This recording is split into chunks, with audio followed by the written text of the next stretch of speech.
Өгөгдсөн хүснэгтэн мэдээлэлээр хэрхэн хурдан формат оруулж засч өөрчлөх, за түүнийгээ дагаад харагдцыг сайжруулж илүү ойлгомжтой болгох боломжтой аргуудыг өнөөдөр хуваалцгаая. За хамгийн ихний арга бол хэдүүлээ Files руу орлоо. Options хэсгийг сонголоо. За эндээс энийг сонгоод за энэ зэсийг өөрчилж орууллаа.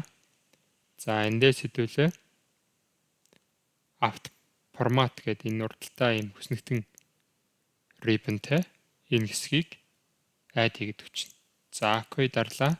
За түүний дараагаар хэдүүлээ өөрчлөх гэж байгаа нийт хүснэгтийг сонгоод авчна. За одоо хамгийн дээдлийн зэсэн дээр харагдаж байгаа энэ хэсгийг энэ саяны нэмэгдсэн ribbon гэсэн үг. За энэ дээр Apt Format хийгээд дарахад аль форматаар өөрчлөх вэ гэдэг чинь гараад ирж байгаа. За эндээс хэдүүлээ энийг сонгоод OK дарч. За та бүхэн харж байгаа хүснэгтэн мэдээлэл маань өөрчлөгдөөд илүү ойлгомжтой бас харахад хялбар болж байна.